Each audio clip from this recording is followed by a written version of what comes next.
paling penting, Allah Ta'ala masih menempatkan satu hal yang mungkin tidak ada pada orang lain, yaitu adalah keimanan.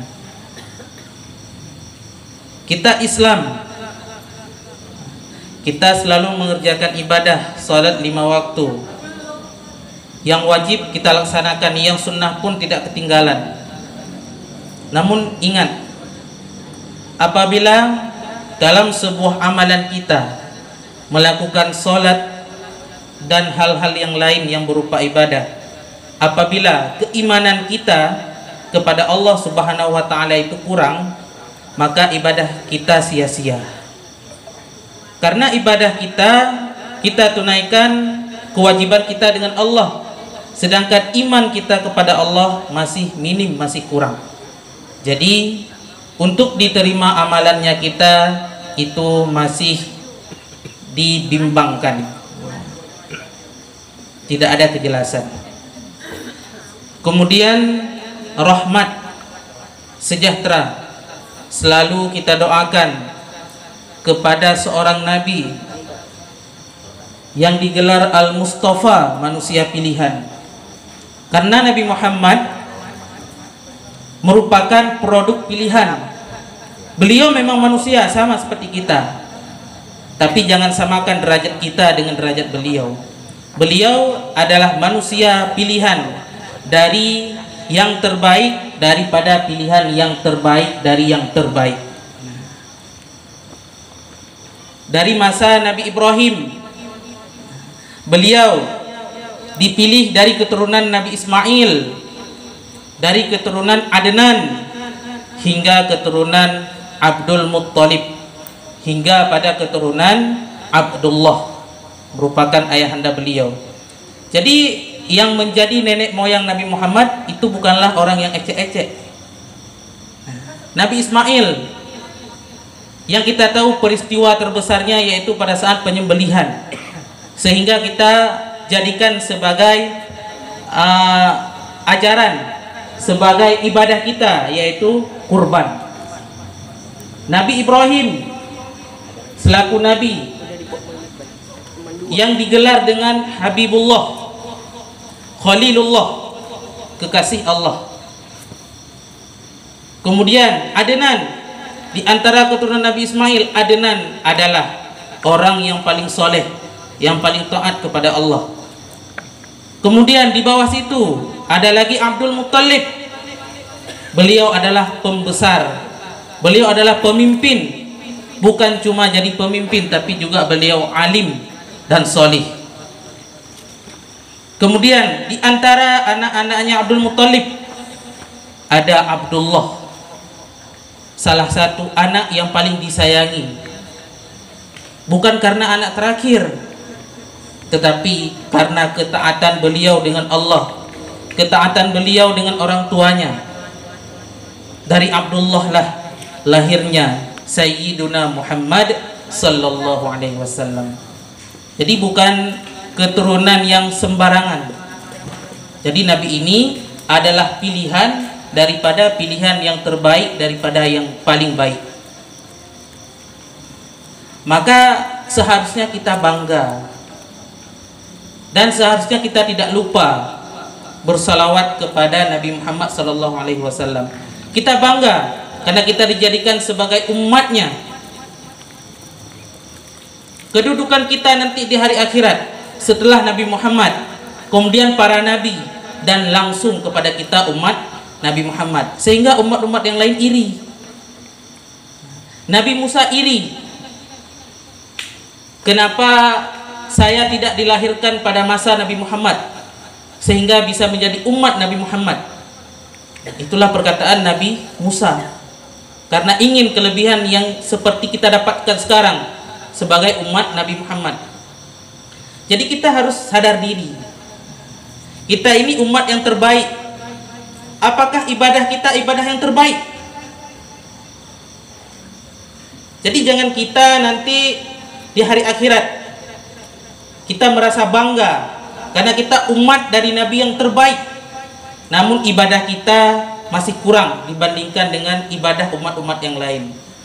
Makanya kita yang hidup di akhir zaman ini, kita harus pinter. Kita harus pinter mengakalin ibadah. Ibadah satu kita kerjakan tapi dapat pahalanya 2, 3 hingga seterusnya. Bagaimana caranya? Banyak. Seperti kisah Habibuna Habib Umar Al-Hafidh. Nah, beliau seorang penghafal Al-Quran. Di saat beliau menjadi imam, beliau memegang Al-Quran. Jadi setelah membaca surah Al-Fatihah, beliau langsung membacakan Al-Quran. Padahal beliau menghafal Al-Quran, tapi beliau membawa Al-Quran di dalam sholatnya. Sewaktu ditanya sama muridnya, "Ya Habib, kenapa engkau membawa Al-Quran pada saat sholat?" Habib Umar menjawab, "Kita hidup di akhir zaman. Kita ini harus pintar dalam mengakali ibadah." Makna mengakalin, menggandakan pahala. Satu ibadah yang kita kerjakan tapi dapat pahalanya double, tapi dapat pahalanya 3 hingga seterusnya. Bagaimana caranya? Nah, di saat sholat pegang Al-Quran. Jadi di saat memegang Al-Quran, kita mendapatkan pahala tangan memegang Al-Quran. Kemudian mendapatkan pahala mata kita melihat Al-Quran. Nah, kemudian hati kita di saat membaca Al-Quran, kita menghadirkan hati kita dengan makna-makna Al-Quran, udah dapat pahala lagi. Nah, begitulah caranya. Begitu juga kita keseharian, bisa kita gandakan pahala kita. Caranya, makan. Niat kita makan untuk kuat dalam beribadah. Niat kita makan untuk sanggup berbuat kebaikan. Nah, semuanya mudah. Mencari pahala sangatlah mudah. Namun mencari dosa juga mudah. Nah, jadi kita yang hidup di akhir zaman ini harus pinter. Nah, kalau tidak, kalah kita sama umat nabi-nabi yang lain.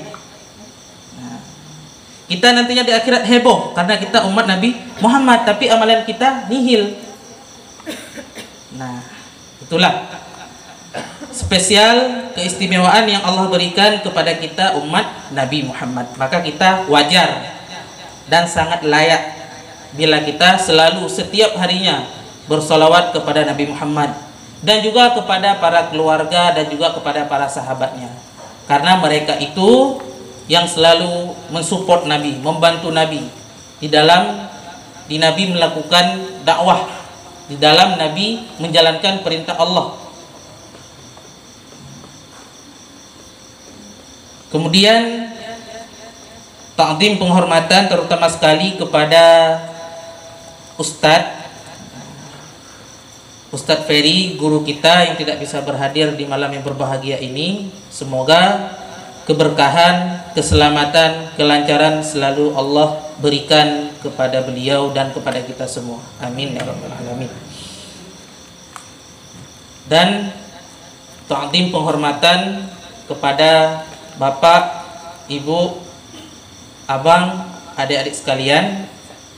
Semoga sebagaimana di malam ini kita bisa berkumpul bersama-sama, nanti di akhirat di dalam surganya Allah Ta'ala juga kita kumpulkan di dalam surganya dengan Nabi Muhammad Sallallahu Alaihi Wasallam. Amin ya rabbal alamin. Jadi untuk malam ini kita belajar, sama-sama belajar kajian fiqh tentang udhiyah, yaitu kurban. Mengingat, menimbang kita juga tidak lama lagi akan kurban. Kita akan menghadapi hari raya Idul Adha. Jadi kita harus punya persiapan.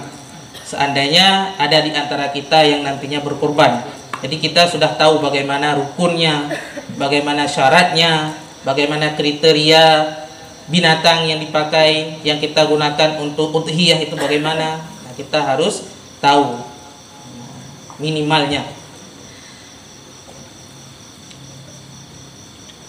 Jadi udhiyah ini, udhiyah ini merupakan salah satu ibadah yang dilakukan oleh Nabi Muhammad. Kalau kita, hukum udhiyah itu bagi kita adalah sunnah muakkadah. Sunnah muakkadah alal kifayah. Sunnah muakkad, namun sunnahnya sunnah kifayah. Dia sunnah ada dua, ada sunnah ain, ada sunnah kifayah. Begitu juga dengan fardu, ada fardu ain dan fardu kifayah.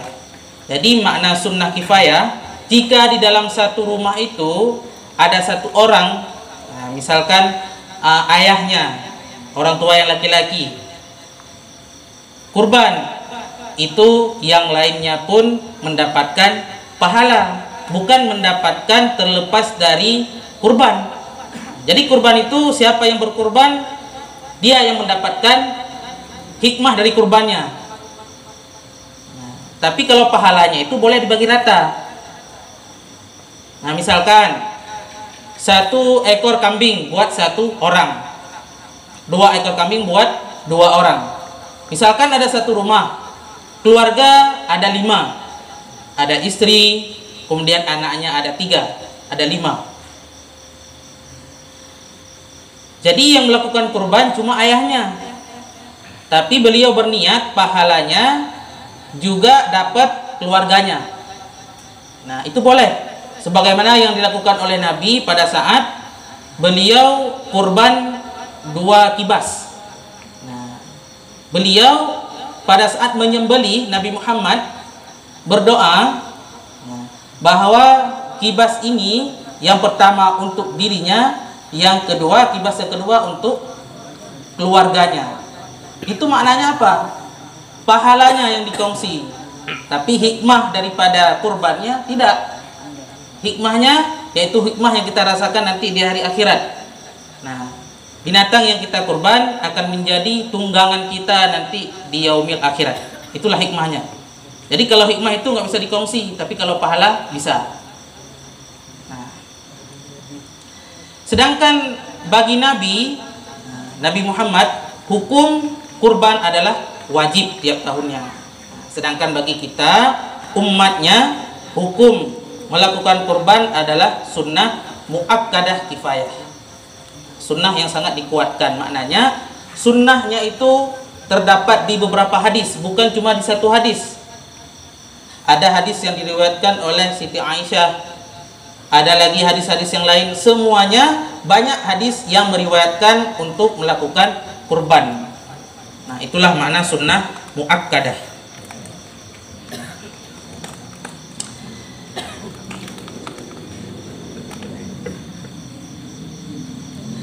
Apa pengertian daripada kurban?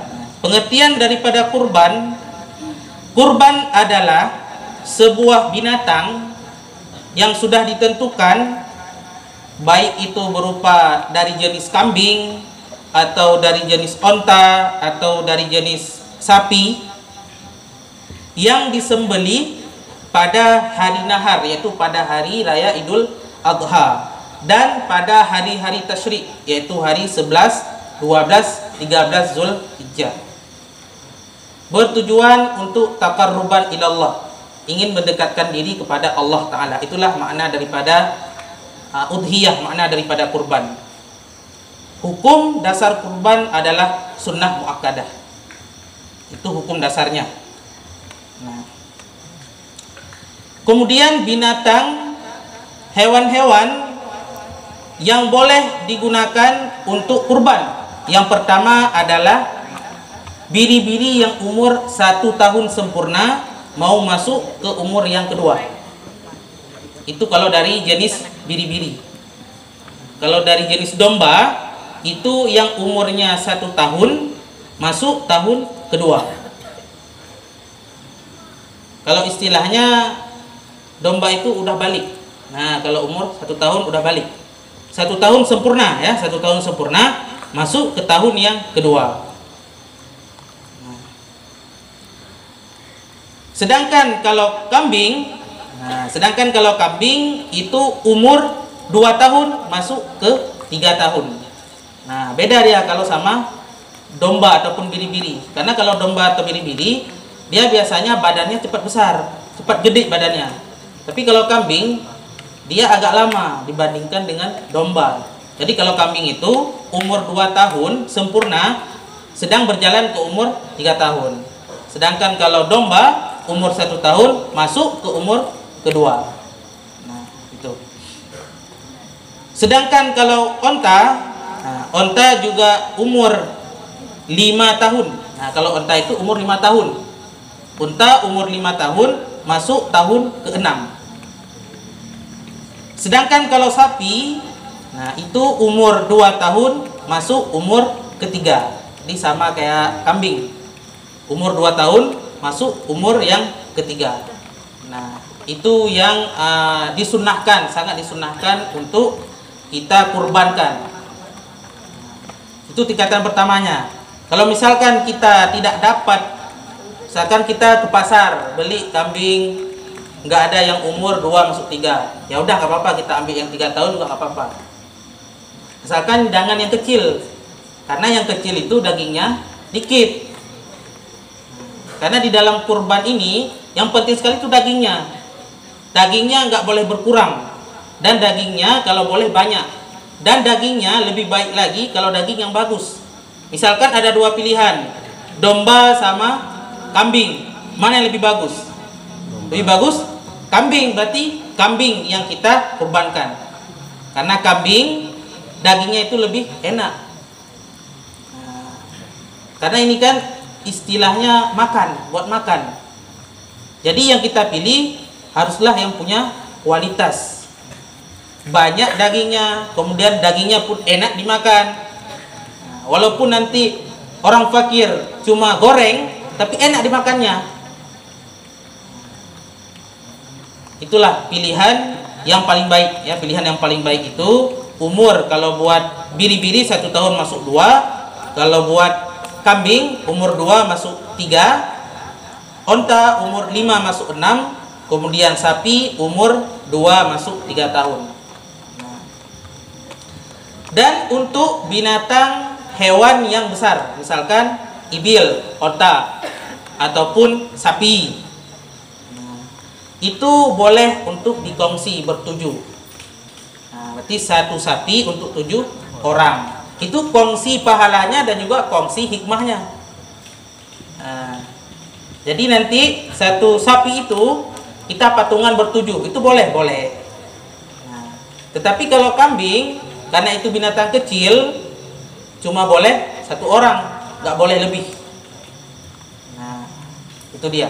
Karena kalau sapi, binatang-binatang yang besar, hewan-hewan yang besar, onta, itu semua dagingnya banyak. Nah, jadi sekarang kalau misalkan ada pilihan 2, kita patungan bertujuh 1 sapi, atau kita 1 orang buat kurban kambing, 1 kambing, itu mana yang lebih baik? Nah, ini misalkan, ini Ustadz, misalkan saya mau patungan bertujuh 1 sapi, lebih baik atau memang saya belinya kambing aja 1? Nah, itu mana yang baik? Nah, kalau itu pilihannya, lebih baik patungan. Nah, karena patungan itu lebih banyak dagingnya. Kalau misalkan kita dapat kambingnya lebih banyak dagingnya, berarti lebih baik kambing. Jadi kita lihat mana yang lebih baik, baik dari dagingnya banyak ataupun baik dari kualitasnya. Nah, itu misalkan kalau ada pilihan, ada tetangga misalkan ajak patungan, biasanya kan gitu, ada tetangga ngajak patungan, atau memang kita ada uang sendiri buat beli kambing. Nah, itulah pilihannya, mana yang lebih baik. Nah, kemudian kriteria ataupun ciri-ciri binatang hewan yang tidak boleh untuk dijadikan kurban. Yang pertama, hewannya itu tidak boleh pecah. Tuh kalimat pecah. Jadi matanya cuma sebelah. Picek. Nah, kalau bahasa Indonesianya pecah. Pecek. Nah, pecah. Nah, itu. Jadi matanya cuma 1. Satunya lagi nggak ada. Ataupun ada, tetapi nggak aktif, nggak berfungsi. Itu juga sama, nggak boleh. Jadi matanya dua-duanya harus harus aktif, harus berfungsi. Jadi kalau misalkan yang aktif cuma satu-satunya lagi ada tapi nggak aktif, nggak fungsi, itu sama aja, nggak boleh. Nah, jadi kalau kita pilih hewan yang seperti itu, jangan nanti hewannya yang sebelahnya buta, sebelahnya lagi enggak, itu nggak boleh. Nah, karena itu mencederai.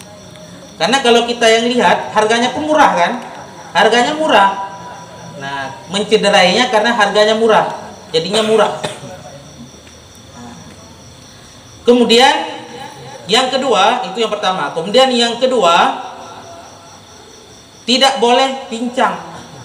Pincang yang nampak pincangnya. Nah, kalau ada kambing, ada sapi, waktu jalan aja nampak pincangnya. Nah, itu nggak boleh.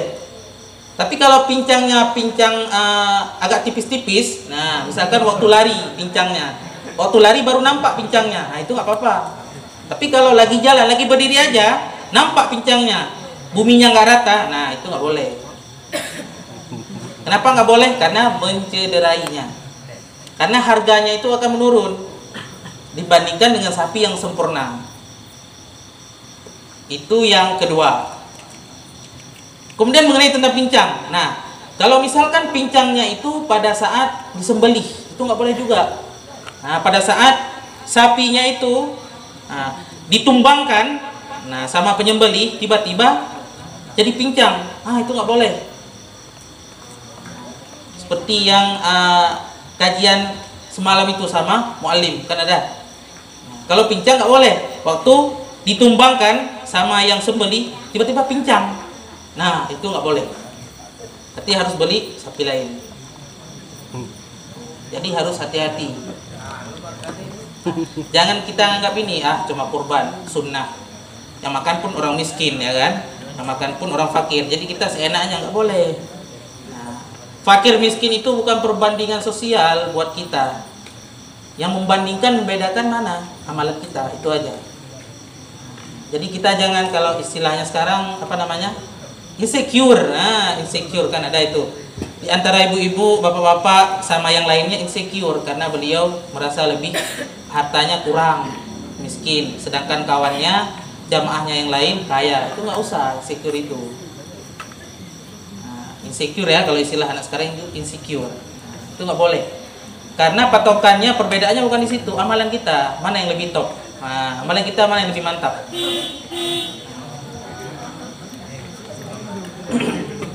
Kemudian yang ketiga, tidak boleh hewan yang sakit. Nah, hewan yang sakit, sakitnya sakit yang nampak. Kalau kita lihat nampak memang penyakitan, itu nggak boleh. Nah, kalau misalkan sakit-sakit biasa, misalkan flu, itu nggak apa-apa. Ini sakit yang sakit memang nampak kita lihat, itu nggak boleh. Nah, dengan alasan seperti yang di syarat yang kedua tadi itu, yang kedua dan yang pertama, yaitu dapat mencederai harganya. Nah, itu nggak boleh. Kemudian yang keempat, tidak boleh sapi yang kurus. Kurusnya itu sampai sumsum di tulangnya itu nggak ada lagi. Nah, saking kurusnya, jadi kurus ceking.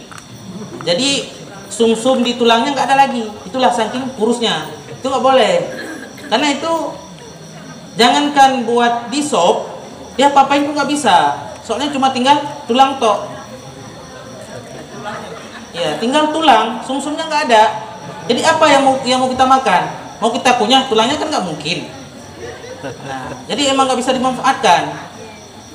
Nah, jadi jangan pelitnya sampai ke situ lah, ya. Pelitnya jangan sampai ke situ. Uang udah ada, mau beli sapi. Uangnya cukup buat beli sapi yang kurus. Jangan beli, mending kita beli kambing. Nah, tapi sempurna. Nah, itu ya. Jangan nampak kali pelit di hadapan Allah. Nah, jadi untuk takarub kepada Allah Ta'ala kita segitu. Jadi waktu Allah kasih segitu, kita malah ngambek. Kita malah banding-bandingkan. Nah, itu nggak boleh. Kemudian syarat yang selanjutnya. Nah, sapi ataupun hewan kurban yang tidak boleh dikurbankan. Yang selanjutnya, Nah, cuma 4 aja. Nah, cuma 4 itu. Nah, cuma 4. Yang pertama tidak boleh pecek tadi ya. Pecek. Nah, tidak boleh buta sebelah. Kemudian yang kedua, tidak boleh pincang yang nampak. Kemudian tidak boleh sakit yang nampak. Kemudian yang terakhir, tidak boleh kurus yang kebangetan kurusnya. Nah, itu nggak boleh 4. Sedangkan kalau ada permasalahan gini, ada binatang kurban, ada hewan kurban.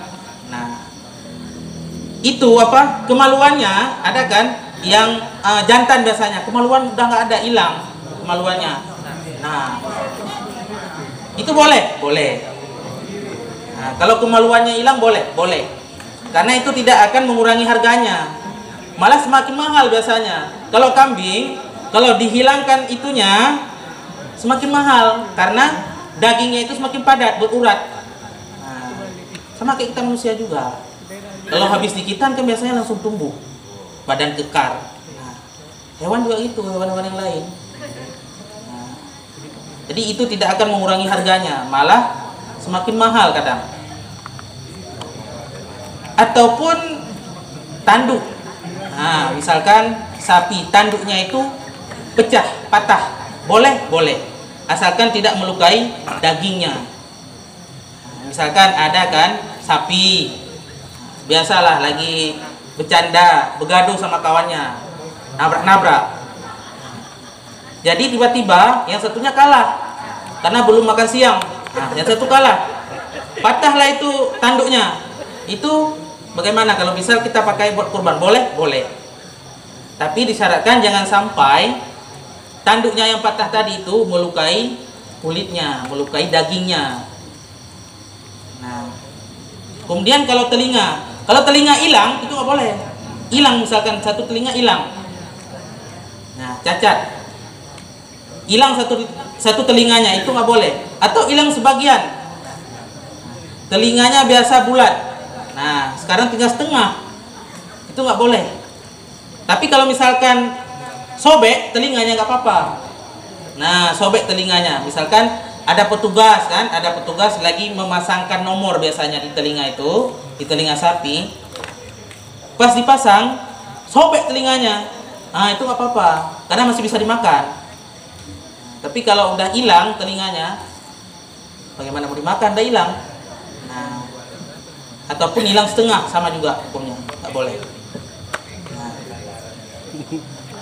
begitu juga ekornya nggak boleh hilang, baik hilang setengah atau hilang semuanya, karena di ekor itu bisa dimanfaatkan juga.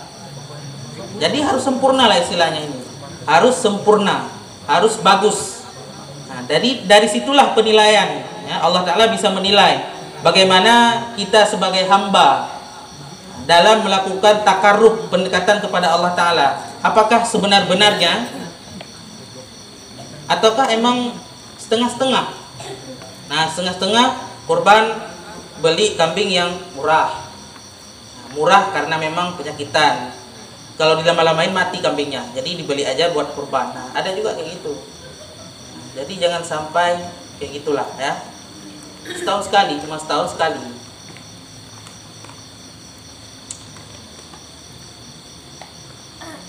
Kemudian, nah sekarang poin yang ketiga. Tadi udah pengertian dari kurban, udah hukumnya, udah. Kemudian yang kedua, ciri-ciri kurban yang boleh digunakan.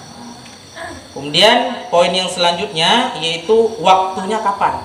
Nah, waktu penyembelihannya itu dimulai setelah terbit matahari pada hari raya Idul Adha. Nah, sampai hari ketiga selanjutnya, hari tasyrik. Nah, itulah hari yang disunnahkan untuk berkurban. Itu waktunya.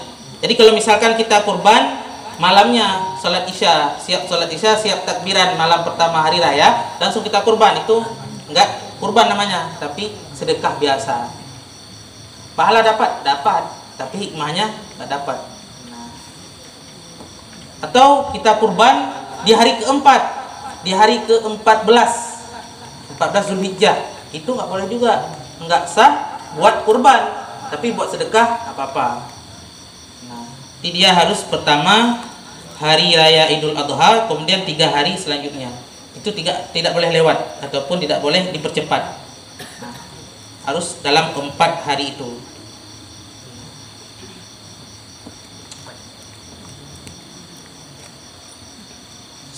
Waktunya berakhir sampai terbenam matahari pada hari keempat Lebaran.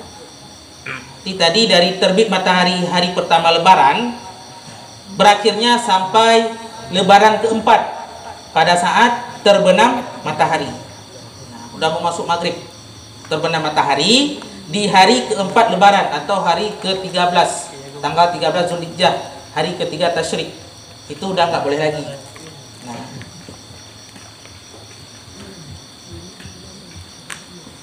kemudian ada amalan-amalan sunnah. Nah, amalan-amalan sunnah yang kita kerjakan pada saat penyembelihan.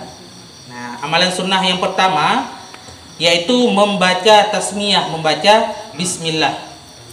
Nah, membaca bismillahirrahmanirrahim pada saat penyembelihan. Itu sunnahnya. Kemudian yang kedua, membaca sholawat. Nah, yang kedua membaca sholawat kepada Nabi.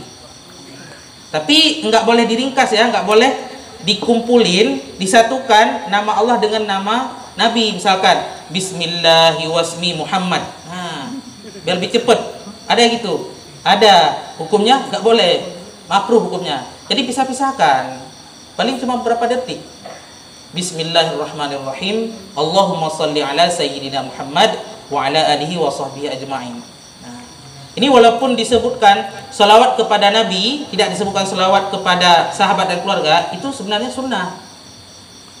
Kalau kita udah salawat kepada Nabi, sunnah kita salawat juga kepada keluarga dan sahabat. Itu harus selalu mengikuti. Jadi jangan kita cuma Allahumma sholli ala sayyidina Muhammad. Nah, tapi harus tambahlah dikit lagi. Bentarnya itu, kan? Wa ala alihi wa sahbihi. Kemudian nah, yang ketiga, menghadap kiblat. Jadi kita yang sembelih harus menghadap kiblat sewaktu penyembelihan. Nah, sewaktu kita pegang golok itu, parang, nah, sapinya ditumbangkan, kemudian kita sembelih, badan kita menghadap kiblat. Itu yang disunnahkan. Jadi ini buat pahala tambahan lah. Seperti yang tadi, udah dapat pahala udhiyah, pahala kurban, kemudian dapat hikmahnya, kemudian dapat pahala ini lagi. Nah, ini buat tambahan.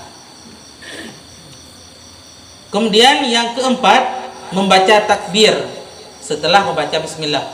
Takbir 3 kali. 1 kali pun nggak apa-apa. Udah dapat pahala, tapi kalau 3 kali itu lebih sempurna. Jadi cara bacanya Allahu Akbar, Allahu Akbar, Allahu Akbar. Nah, yang terakhirnya ditambah walillahil hamd. Nah, itu sunnahnya. Itu yang keempat. Kemudian yang kelima, membaca doa untuk dikabulkan, diterima udhiyah, kurban yang kita korbankan. Nah, berdoa, Allahumma hadhihi minka wa ilaika fataqabbal. Ya Allah, ya Tuhanku, nah, ini adalah pemberian daripada Engkau dan ini kembali kepada Engkau. Nah, ini itu hewan. Allahumma hadhihi minka. Ya Allah, ini merupakan pemberian daripadamu dan ini kembali juga kepadamu. Fataqabbal, terimalah ya Allah. Nah, itulah doa kita. Kemudian selanjutnya, nah, itu 5 poinnya. 5 poinnya, yang pertama membaca bismillah, membaca sholawat, kemudian menghadap kiblat, membaca takbir, yang kelima membaca doa untuk diterimanya kurban. Jadi kurban itu ada 2, kurban sunnah dan kurban wajib.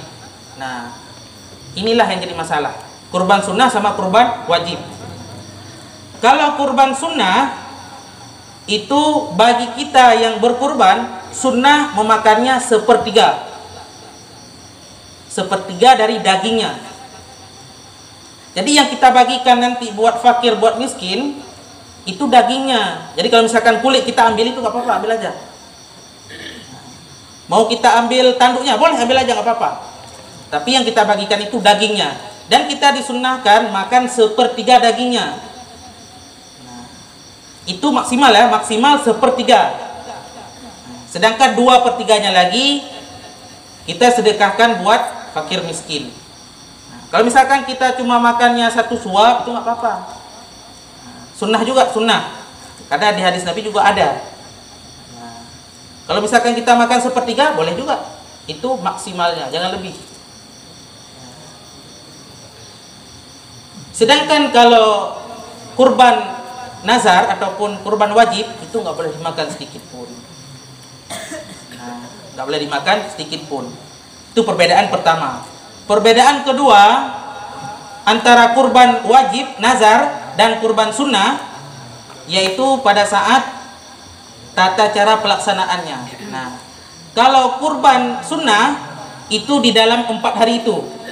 Hari pertama lebaran, kedua, ketiga dan keempat. Itulah temponya, masanya. Tetapi kalau kurban wajib, kapan kita niatnya? Hari kedua. Di hari kedua itu kita wajib berkurban. Kalau misalkan kita tunda, boleh. Tapi kalau seandainya hilang binatang yang akan kita kurban, hewannya itu hilang, kita wajib menggantinya. Itu kewajiban kita.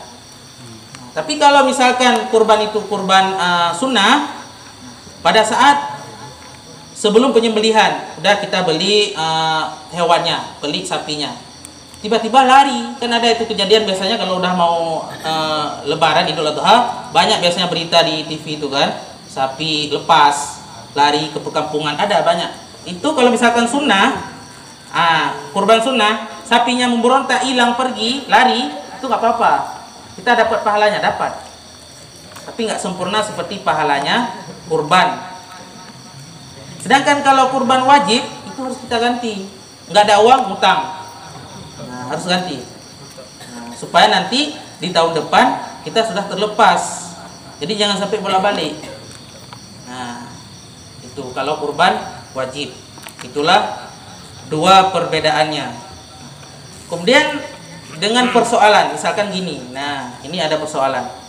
Kalau kurban sunnah itu niat, pakai niat. Kalau kurban wajib, kurban nazar, kita mengucapkan walaupun enggak kita niat, itu udah jadi kurban wajib. Misalkan gini, kita lagi beli sapi, kita bawa pulang, ditanya sama orang, itu sapinya buat apa? Nah, misalkan orang yang beli sapi itu paham dengan hukum agama, dia bilang gini, ini sapi buat kurban, itu jadinya kurban sunnah. Sedangkan kalau yang ditanya tadi enggak ngerti masalah kurban, enggak paham, kalau ditanya itu sapi buat apa, ini buat kurban, nah itu langsung jadi kurban wajib walaupun enggak ada niat. Jadi jangan ada nanti memberontak, saya kan enggak niat. Enggak dikira niatnya, dilihat lafalnya. Itulah makanya konsekuensi orang yang tidak berilmu. Nah, dia nggak paham masalah kurban, dia beli kurban, ditanya sama orang, itu buat apa? Buat kurban. Nah, langsung jadi kurban wajib. Tapi kalau dia paham masalah kurban, pas ditanya itu buat apa sapi itu? Buat kurban. Itu jadi kurban sunnah. Nah, jadi kurban sunnah itu dia butuh kepada niat. Kalau kurban wajib dia harus pakai lafal walaupun tidak ada niat. Misalkan kita bilang kepada lurahnya, kita bilang, Pak Lurah itu sapi itu saya jadikan buat kurban ya. Nah, itu jadi kurban wajib. Hari itu kalau misalkan udah masuk ke dalam hari tasyrik ataupun hari pertama lebaran, itu udah wajib langsung disembelihkan. Nah, sapi itu. Itulah tiga hal yang membedakan antara udhiyah kurban yang sunnah sama udhiyah yang nazar ataupun udhiyah wajib. Nah, kemudian, jadi daging tadi itu seutuhnya harus diberikan buat fakir miskin. Jadi jangan kita ambil nanti buat kita kasih ongkos menyembelih, nggak boleh. Nggak boleh kita ambil ongkosnya dari situ. Nah, nggak boleh kita ambil. Dan juga nggak boleh kita jual. Nah, misalkan dagingnya itu kita jual, itu nggak boleh. Nah, sedangkan bulunya, kulitnya, semuanya itu juga nggak dibolehkan untuk menjual. Jadi baik tanduk, pokoknya yang udah dikorbankan itu, yang dikurbankan itu nggak boleh diperjualbelikan, nggak boleh lagi, haram hukumnya. Dan juga haram apabila kita ambil daging itu kita kasih buat ongkos menyembelih kayak tadi itu, nggak boleh, hukumnya haram. Ini bukan tanggung-tanggung, bukan makruh, bukan lebih baik, tapi haram hukumnya. Nah, haram hukumnya kita ambil daging itu buat kita kasih ongkos yang menyembelih. Jadi itu udah seutuhnya milik orang fakir dan milik orang miskin. Nah, itulah penjelasan singkat tentang udhiyah, tentang kurban, baik kurban sunnah ataupun kurban azan. Ada ibu-ibu, bapak-bapak yang ingin bertanya?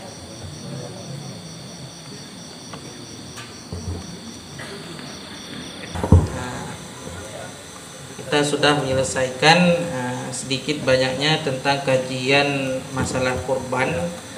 Semoga Allah Ta'ala memberkati ilmu yang kita dapatkan. Allahumma inna nastaudi'uka ma'allamtana fardudhu ilaina inda hajatina wa la tansana ya rabbal alamin. Ya Allah, ya Tuhanku, kembalikanlah ilmu yang pernah kami belajar dan kembalikan pada saat kami membutuhkan, dan jangan membuat kami lupa dengan ilmu yang telah kami pelajari. Amin, amin ya rabbal alamin. Sebelum kita tutup, ada sedikit banyaknya doa untuk arwah dan juga doa selamat untuk keluarga jamaah majelis taklim kita.